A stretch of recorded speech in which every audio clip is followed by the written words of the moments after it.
नमस्कार दोस्तों, स्वागत है आपका। समय बहुत कम है और बीपीएससी टीआरई 4 और एईडीओ का मुकाबला बहुत तगड़ा होने वाला है।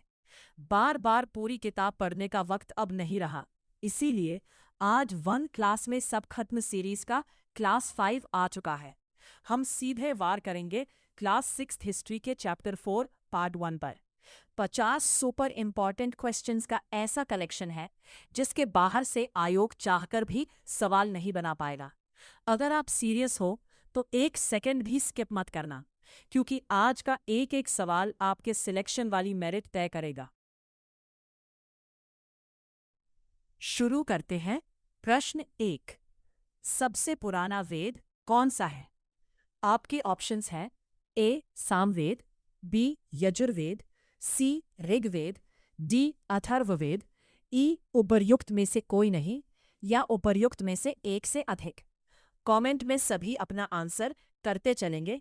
देखते हैं कौन सबसे ज्यादा स्कोर करते हैं। आपका सही उत्तर है सी ऋग्वेद। प्रश्न 2। ऋग्वेद की रचना लगभग कितने वर्ष पूर्व हुई थी? आपके ऑप्शंस हैं ए 2500 वर्ष पूर्व, बी 3500 वर्ष पूर्व, सी 4500 वर्ष पूर्व, डी 5000 वर्ष पूर्व, ई उपर्युक्त में से कोई नहीं या उपर्युक्त में से एक से अधिक। आपका सही उत्तर है बी 3500 वर्ष पूर्व। प्रश्न 3। ऋग्वेद में 1000 से अधिक प्रार्थनाएं हैं, जिन्हें क्या कहा जाता है? आपके ऑप्शंस हैं ए सूक्त, बी मंत्र, सी श्लोक, डी भजन, ई उपर्युक्त में से कोई नहीं या उपर्युक्त में से एक से अधिक। आपका सही उत्तर है ए सूक्त।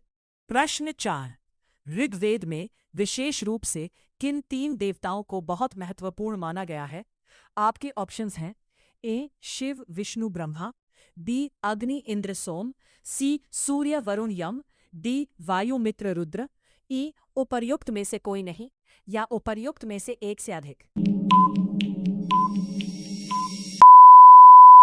आपका सही उत्तर है बी अग्नि इंद्र सोम। प्रश्न 5। ऋग्वेद की रचना किस भाषा में की गई थी? आपके ऑप्शंस हैं ए प्राकृत, बी पाली, सी वैदिक संस्कृत, डी लौकिक संस्कृत, ई उपर्युक्त में से कोई नहीं या उपर्युक्त में से एक से अधिक। सही उत्तर है सी वैदिक संस्कृत। प्रश्न 6। ऋग्वेद को लिखने के लिए किस पेड़ की छाल भूर्जपत्र का उपयोग किया जाता था? आपके ऑप्शंस हैं ए पीपल, बी नीम, सी भूर्ज या बर्च, डी बरगद, ई उपर्युक्त में से कोई नहीं या उपर्युक्त में से एक से अधिक।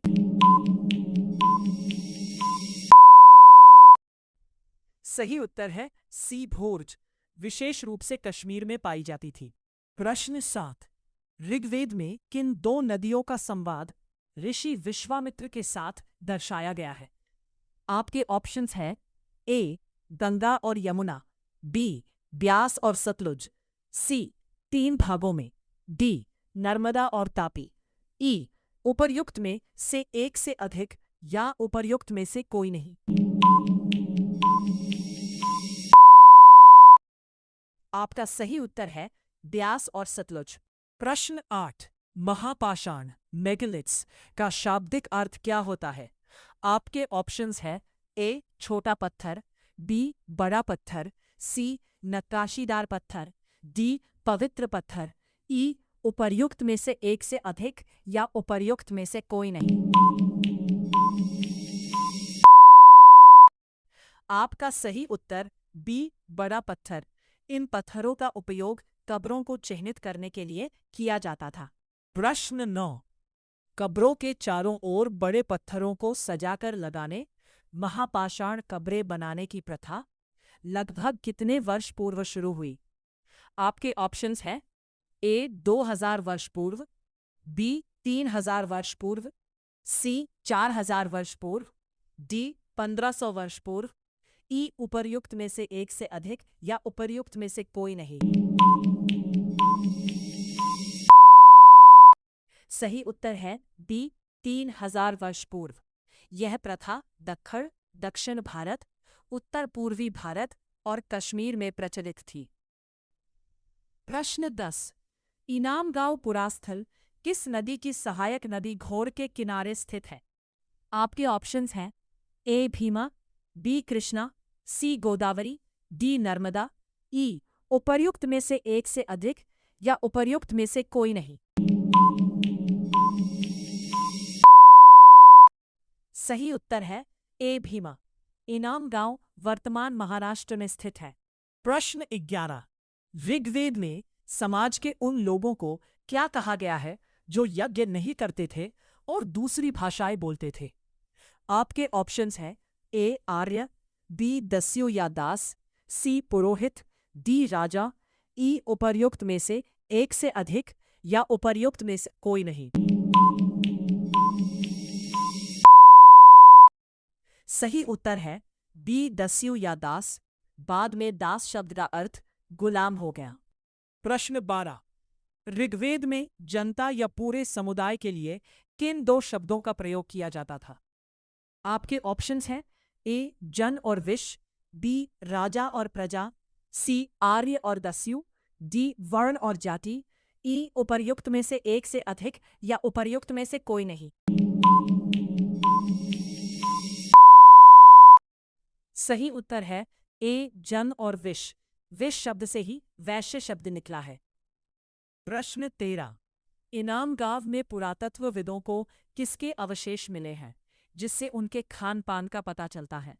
आपके ऑप्शंस हैं ए गेहूं, जौ, चावल, दाल, बाजरा, मटर और तिल के बीज, बी गाय, बैल, भैंस, बकरी, भेड़ और कुत्ते की हड्डियां, सी फलों में बेर, जामुन, खजूर और रसभरी, डी उपर्युक्त सभी, ई उपर्युक्त में से कोई नहीं। आपका सही उत्तर है डी उपर्युक्त सभी। प्रश्न 14। चरक संहिता नामक प्रसिद्ध पुस्तक किसने लिखी थी और वो किससे संबंधित है? आपके ऑप्शंस हैं ए सुश्रुत शल्य चिकित्सा सर्जरी, बी चरक चिकित्सा शास्त्र मेडिसिन, सी धनवंतरी योग, डी पतंजलि व्याकरण, ई उपर्युक्त में से एक से अधिक या उपर्युक्त में से कोई नहीं। सही उत्तर है बी चरक चिकित्सा शास्त्र। लगभग 2000 वर्ष पूर्व प्रसिद्ध वैद्य चरक ने यह पुस्तक लिखी थी। प्रश्न 15। महर्षि चरक के अनुसार मनुष्य के शरीर में कितनी हड्डियां होती हैं? आपके ऑप्शंस हैं ए 206, बी 360, सी 300, डी 250, ई उपर्युक्त में से एक से अधिक या उपर्युक्त में से कोई नहीं। सही उत्तर है बी 360। चरक ने अपनी गिनती में दांत, हड्डियों के जोड़ और कार्टिलेज को भी जोड़ लिया था, इसलिए यह संख्या आधुनिक विज्ञान की 206 हड्डियों से अधिक है। प्रश्न 16। महापाषाणिक कब्रों में मृतकों को किस रंग के बर्तनों के साथ दफनाया जाता था? आपके ऑप्शंस हैं ए काले और लाल मिट्टी के बर्तन, बी चित्रित धूसर बर्तन, सी गेरुए रंग के बर्तन, डी केवल सफेद बर्तन, ई उपर्युक्त में से एक से अधिक या उपर्युक्त में से कोई नहीं। आपका सही उत्तर है ए काले और लाल मिट्टी के बर्तन। प्रश्न 17। किस महापाषाणिक कब्र में एक व्यक्ति के कंकाल के साथ 33 सोने के मनके और शंख पाए गए हैं जो समाज में उसकी उच्च स्थिति को दर्शाता है? आपके ऑप्शंस हैं ए इनामगांव, बी ब्रह्मगिरी, सी मेहरगढ़, डी बुर्जहोम, ई उपर्युक्त में से एक से अधिक या उपर्युक्त में से कोई नहीं। सही उत्तर है बी ब्रह्मगिरी। यहाँ एक कब्र में अमीर व्यक्ति के अवशेष मिले जबकि अन्य कब्रों में केवल कुछ मिट्टी के बर्तन मिले थे। अगला प्रश्न है महापाषाण काल की कब्रों में बने विशाल छेद रास्ते को क्या कहा जाता था, जिसका उपयोग एक ही परिवार के लोगों को बाद में दफनाने के लिए किया जाता था? आपके ऑप्शंस हैं ए पोर्ट होल, बी महाद्वार, सी गर्भगृह, डी प्रवेशिका, ई उपर्युक्त में से एक से अधिक या उपर्युक्त में से कोई नहीं।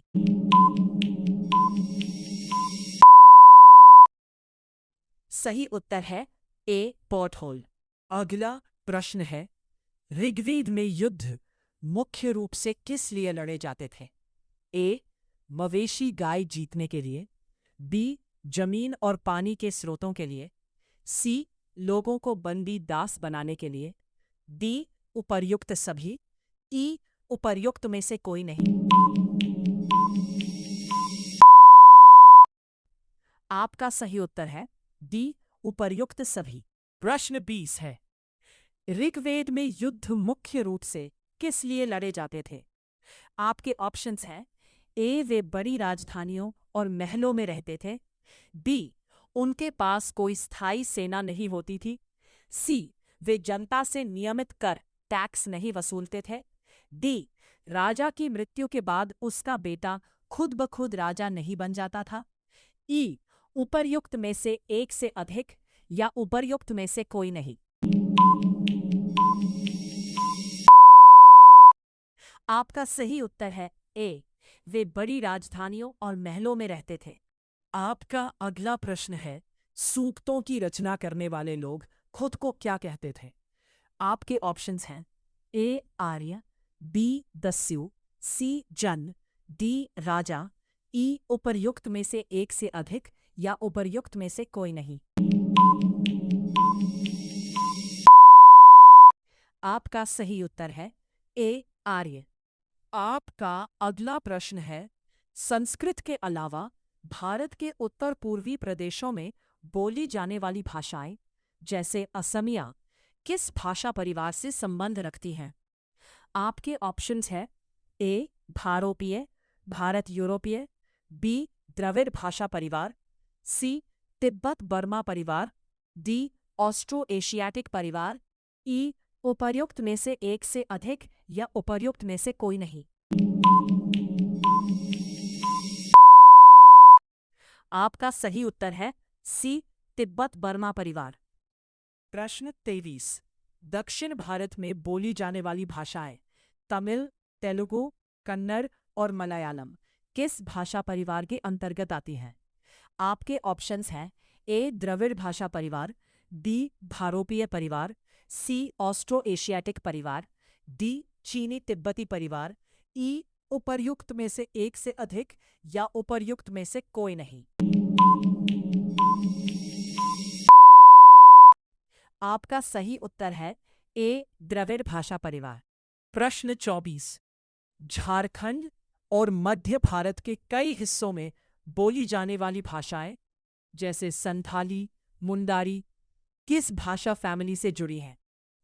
आपके ऑप्शंस हैं ए द्रविड़ भाषा परिवार, बी भारोपीय परिवार, सी ऑस्ट्रो एशियाटिक परिवार, डी तिब्बत बर्मा परिवार, ई उपर्युक्त में से एक से अधिक या उपर्युक्त में से कोई नहीं। आपका सही उत्तर है सी ऑस्ट्रो एशियाटिक परिवार। प्रश्न 25, ऋग्वेद में गंगा और यमुना नदी का नाम पूरे वेद में कितनी बार आया है? आपके ऑप्शंस हैं ए 100 से अधिक बार, बी केवल एक बार, सी 10 बार, डी एक बार भी नहीं। आपका सही उत्तर है बी केवल एक बार। ऋग्वेद में सबसे अधिक बार सिंधु और उसकी सहायक नदियों तथा सरस्वती नदी का वर्णन है, जिससे पता चलता है कि वे लोग मुख्य रूप से उत्तर पश्चिम भारत में रहते थे। प्रश्न 26 है, ऋग्वैदिक काल में युद्ध में जीती गई संपत्ति का बंटवारा किस प्रकार किया जाता था? आपके ऑप्शंस हैं ए उसका बड़ा भाग राजा रख लेता था, बी कुछ हिस्सा पुरोहितों को दिया जाता था, सी आम जनता में भी कुछ हिस्सा बांटा जाता था और कुछ यज्ञ के लिए रखा जाता था, डी उपर्युक्त सभी कथन सत्य है, ई उपर्युक्त में से कोई नहीं। सही उत्तर है डी, उपर्युक्त सभी कथन सत्य है। प्रश्न 27 है, ऋग्वेद के सूक्तों की रचना में पुरुषों के साथ साथ कुछ महिलाओं का भी योगदान था। निम्नलिखित में से किसने सूक्तों की रचना की थी? आपके ऑप्शंस हैं ए गार्गी, बी अपाला, घोषा और लोपामुद्रा, सी मैत्रेयी, डी उपर्युक्त सभी, ई उपर्युक्त में से कोई नहीं। सही उत्तर है बी, अपाला, घोषा और लोपामुद्रा। ऋग्वेद में इन विदुषी महिलाओं द्वारा रचित प्रार्थनाएं मिलती हैं। प्रश्न 28 है, महापाषाणिक कब्रों से मिले लोहे के उपकरणों में मुख्य रूप से क्या शामिल था? आपके ऑप्शन हैं ए घोड़ों के लिए कुल्हाड़ियां और कटार, बी कुल्हाड़ियों और कटार, सी घोड़ों के लिए सामान, कुल्हाड़ियां और कटार, डी लोहे के हल और तीर, ई उपर्युक्त में से एक से अधिक या उपर्युक्त में से कोई नहीं।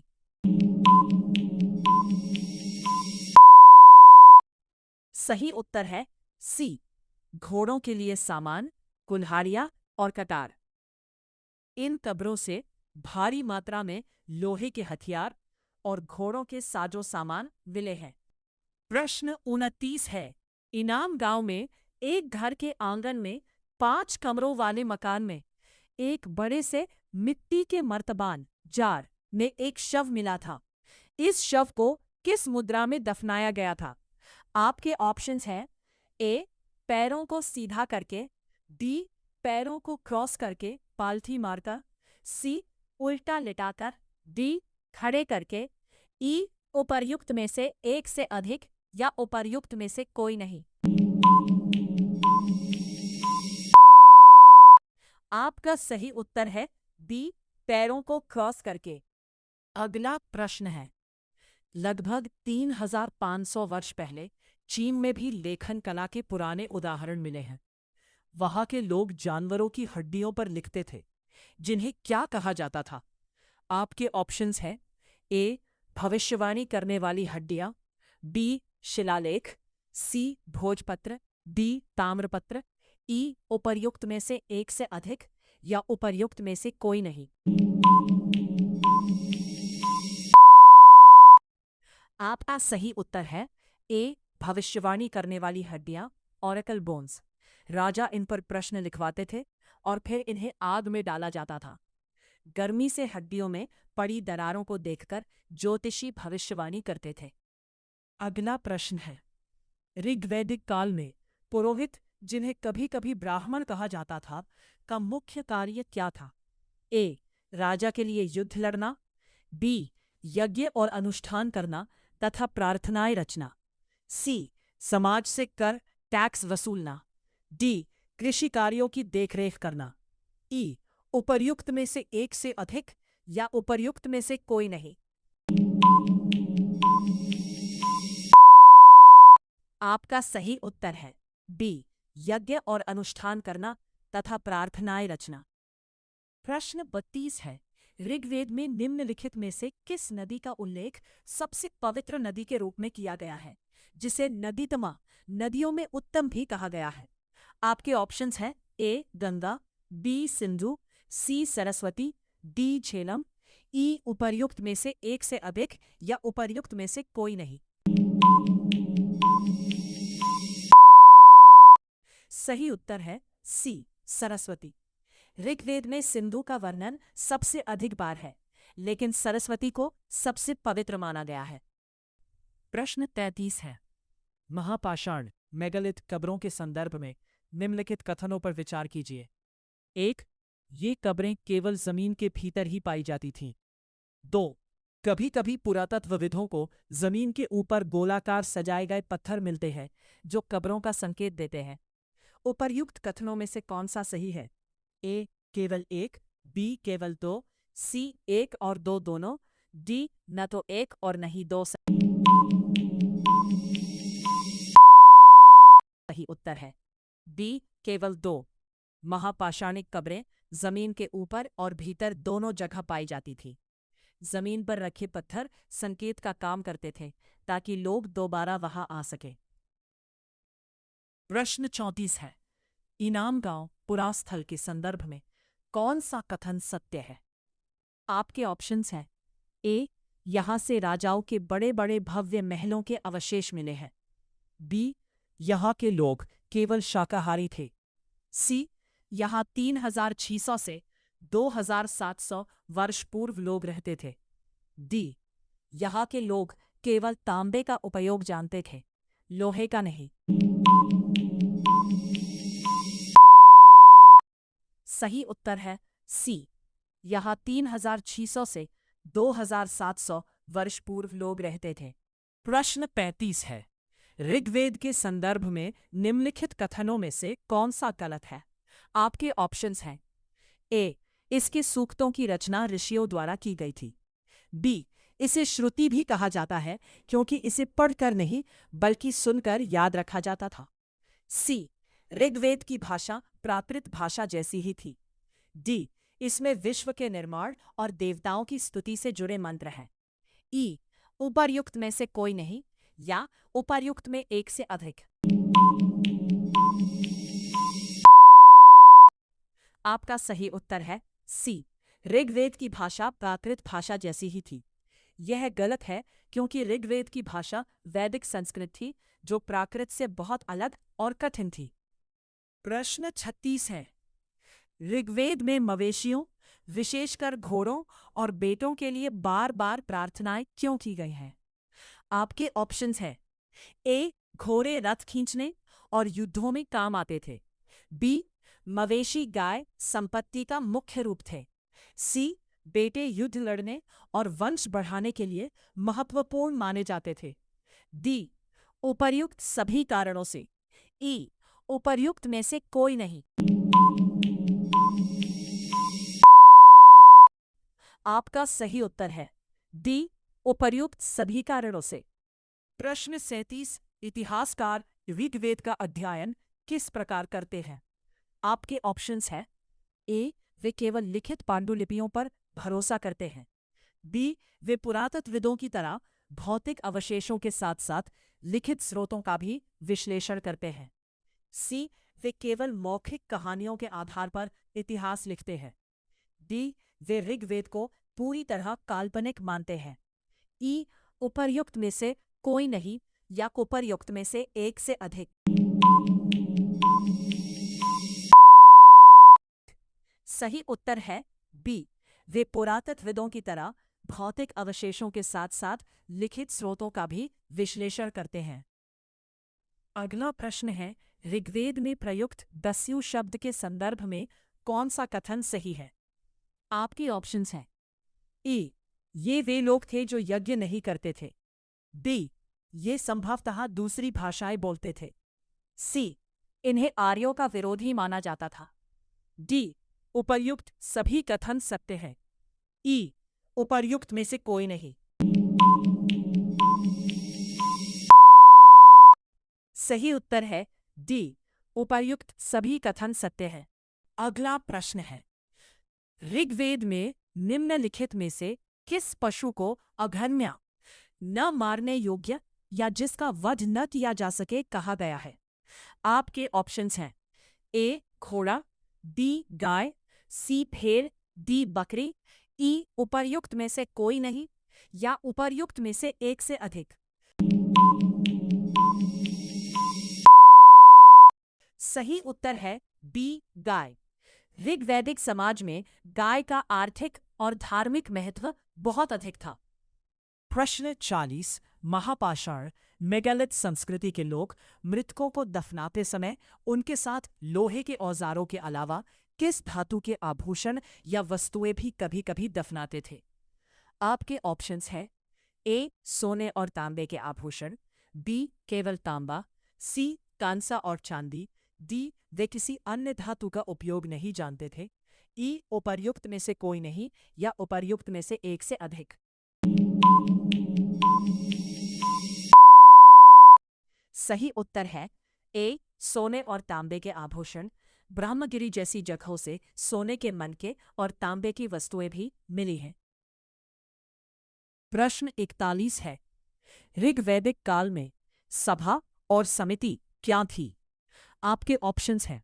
ए, राजा द्वारा बनाए गए धार्मिक संगठन। बी, कबीले की आम जनता और बुजुर्गों की संस्थाएं, राजनैतिक संगठन।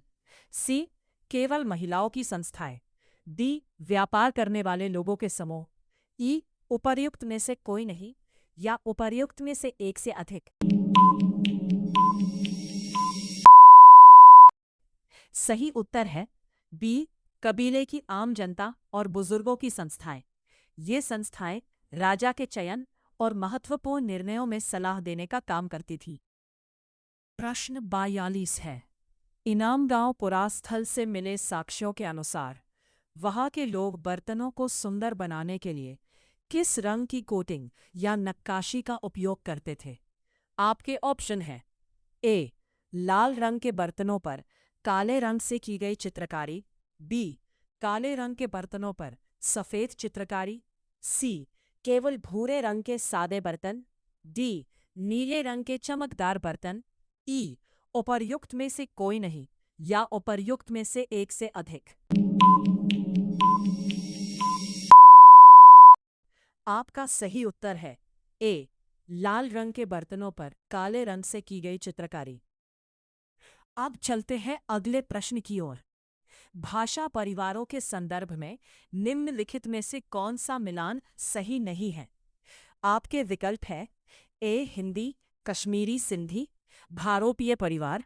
बी, तमिल कन्नड़ मलयालम द्रविड़ परिवार। सी, खासी गारो जयंतिया उत्तर पूर्व तिब्बत बर्मा परिवार। डी, संथाली मुंडारी द्रविड़ परिवार। ई, उपर्युक्त में से कोई नहीं या उपर्युक्त में से एक से अधिक। सही उत्तर है डी, संथाली मुंडारी द्रविड़ परिवार। ये गलत है क्योंकि संथाली और मुंडारी ऑस्ट्रो एशियाटिक परिवार से संबंधित है। नेक्स्ट क्वेश्चन है, ऋग्वेद के सूक्तों को ऋचाएं भी कहा जाता है। इन सूक्तों ऋचाओं का पाठ करने वाले पुरोहित को क्या कहा जाता था? ए, होत्री। बी, उद्गाता। सी, अध्वर्यु। डी, पुरोहित। ई, उपर्युक्त में से कोई नहीं या उपर्युक्त में से एक से अधिक। राइट आंसर है ए, होत्री। नेक्स्ट क्वेश्चन है, ऋग्वेद के किस मंडल में पुरुष सूक्त का वर्णन है जिसमें पहली बार 4 वर्णों ब्राह्मण क्षत्रिय वैश्य शूद्र की उत्पत्ति का उल्लेख मिलता है? आपके ऑप्शंस हैं। ए, 3रे मंडल में। बी, 7वें मंडल में। सी, 9वें मंडल में। डी, 10वें मंडल में। ई, उपर्युक्त में से कोई नहीं या उपर्युक्त में से एक से अधिक। राइट आंसर है डी, 10वें मंडल में। नेक्स्ट क्वेश्चन है, ऋग्वैदिक काल में कबीले के नेता या राजा के चुनाव के संदर्भ में कौन सा कथन सत्य है? आपके ऑप्शंस हैं। ए, राजा का पद पूरी तरह से वंशानुगत पिता के बाद बेटा होता था। बी, राजा का चुनाव कबीले के लोग या जन मिलकर करते थे जो बहादुर और कुशल योद्धा हो। सी, राजा के पास असीमित अधिकार होते थे और वो अपनी मर्जी से कर वसूलता था। डी, राजा का चुनाव केवल पुरोहित करते थे। ई, उपर्युक्त में से कोई नहीं या उपर्युक्त में से एक से अधिक। सही उत्तर है बी, राजा का चुनाव कबीले के लोग मिलकर करते थे। ऋग्वैदिक काल में राजा कबीले का एक नेता मात्र होता था। नेक्स्ट क्वेश्चन है, महापाषाण कब्रों में पाए गए पोर्ट होल का मुख्य उद्देश्य क्या था? आपके ऑप्शंस हैं। ए, कब्र के भीतर हवा और रोशनी आने के लिए। बी, मृतकों की आत्माओं के बाहर निकलने के लिए। सी, एक ही परिवार के अन्य सदस्यों को बाद में उसी कब्र में दफनाने के लिए प्रवेश द्वार के रूप में। डी, कब्र को सुंदर दिखाने के लिए। ई, उपर्युक्त में से कोई नहीं या उपर्युक्त में से एक से अधिक। सही उत्तर है सी, एक ही परिवार के अन्य सदस्यों को बाद में उसी कब्र में दफनाने के लिए प्रवेश द्वार के रूप में। अगला प्रश्न है, ऋग्वेद में सोम शब्द का क्या तात्पर्य है? आपके ऑप्शंस है ए, आकाश में चमकने वाला चंद्रमा, बी, एक शक्तिशाली राजा का नाम, सी, एक विशेष पौधा जिससे एक खास पेय रस बनाया जाता था, डी, एक ऋग्वैदिक काल की एक मुख्य नदी, ई, उपर्युक्त में से कोई नहीं या उपर्युक्त में से एक से अधिक। आपका सही उत्तर है सी, एक विशेष पौधा जिससे एक खास पेय रस बनाया जाता था। अगला प्रश्न है, इतिहासकार ऋग्वेद में वर्णित भौगोलिक स्थिति का अनुमान कैसे लगाते हैं? आपके ऑप्शंस हैं ए, वे केवल काल्पनिक कथाओं पर विश्वास करते हैं, बी, वे वेद में बार बार आने वाली नदियों जैसे सिंधु, सरस्वती, व्यास, सतलुज के नामों और उनके क्रम से क्षेत्र का अनुमान लगाते हैं, सी, वे आधुनिक मानचित्रों को हूबहू वेद से मिलाते हैं, डी, ऋग्वेद में किसी भी भौगोलिक स्थान का नाम नहीं है, ई, उपर्युक्त में से कोई नहीं या उपर्युक्त में से एक से अधिक।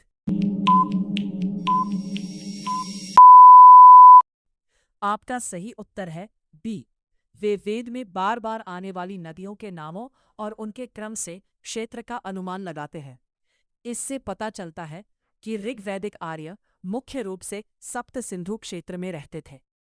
इस चैप्टर का अंतिम प्रश्न है, इनामगांव महाराष्ट्र के पुरास्थल से पुरातत्वविदों को जानवरों की हड्डियों पर काटने के निशान मिले हैं। ये निशान इस बात का संकेत देते हैं। आपके ऑप्शंस हैं ए, वहां के लोग जानवरों को केवल पालते थे, बी, वहां के लोग इन जानवरों का मांस खाते थे, सी, जंगली जानवरों ने उन पर हमला किया था, डी, ये निशान प्राकृतिक रूप से बने थे, ई, उपर्युक्त में से कोई नहीं या उपर्युक्त में से एक से अधिक। सही उत्तर है बी, वहां के लोग इन जानवरों का मांस खाते थे। हड्डियों पर काटने के निशान दर्शाते हैं कि लोग उन्हें भोजन के रूप में इस्तेमाल करते थे। आप अपना स्कोर कमेंट बॉक्स में ज़रूर शेयर करें और आज का सेशन आपको अच्छा लगा हो तो लाइक, शेयर, सब्सक्राइब करें।